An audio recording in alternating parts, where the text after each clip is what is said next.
আসন্ন জাতীয় সংসদ নির্বাচনে বরিশালের ৬টি আসনে ৪৪ প্রার্থীর মধ্যে ২১ প্রার্থীর নামে রয়েছে ১৮৬টি মামলা। প্রার্থীদের হলফনামায় এসব মামলার কথা উল্লেখ রয়েছে।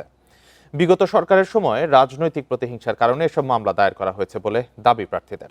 আসন্ন ত্রয়োদশ সংসদ নির্বাচনে বরিশালের ৬টি নির্বাচনী আসনে মোট প্রার্থী ৪৪ জন। এর মধ্যে ২১ জনের বিরুদ্ধে রয়েছে ১৮৬টি মামলা। তাদের হলফনামা বিশ্লেষণ করে দেখা গেছে গড়ে প্রতি প্রার্থী ৯টি করে মামলার আসামি। প্রার্থীরা বলছেন তারা রাজনৈতিক প্রতিহিংসার শিকার। অধিকাংশ মামলাই হয়রানির উদ্দেশ্যে করা। জানান আইনি মোকাবেলা করে নির্বাচনী লড়াই করবেন তারা।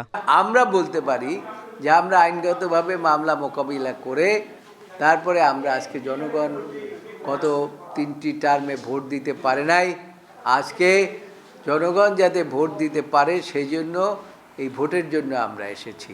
যারাই জনগণের পক্ষে বিভিন্ন সময় বিভিন্নভাবে ভূমিকা রেখেছেন বা যারা বিরোধী দলের রাজনীতি করেছেন তাদের নামে মামলা থাকতে পারে, কিন্তু আমাদের যেটা দেখতে হবে যে সেটা কোন ধরনের মামলা বা সেখানে সত্যতা কতটুকু। হলফনামায় দেখা যায় বরিশাল ১ গরুনদী আঘইলছড়া আসনের ৫ প্রার্থীর মধ্যে ৩ জনের নামে ১১টি মামলা রয়েছে। একই সাথে বরিশাল ৪ আসনের বিএনপি প্রার্থী রাজীব আহসানের বিরুদ্ধে সর্বোচ্চ ৮২টি এবং বরিশাল ৩ আসনের বিএনপি প্রার্থী অ্যাডভোকেট জয়নুল আবেদিনের নামে রয়েছে ২৫টি মামলা। রাজনৈতিক মামলাগুলোর ভবিষ্যৎ আসলে আপনারা নিকট অতীতে দেখেছেন যে ইতিপূর্বে যে মামলাগুলো হয়েছে সেই মামলাগুলো আবার সেভাবে আমরা সব খালাস করতে পেরেছি, অথবা স্বরাষ্ট্র মন্ত্রণালয় থেকেও কিছু কিছু দিয়েছে যে এই মামলাগুলো রাজনৈতিক দমন নির্যাতন করার জন্য এই মামলাগুলো রাজনৈতিক প্রতিপক্ষের বিরুদ্ধে দিয়েছে। এই মামলাগুলো অন্তঃসার শূন্য। এই মামলা বেসিক্যালি কোনো মামলা আদালতে প্রুফ করা তাদের পক্ষে সম্ভব নয়। প্রার্থীদের বিরুদ্ধে দায়ের করা মামলাগুলো রাজনৈতিক প্রতিহিংসার দাবি পুলিশ কমিশনারের।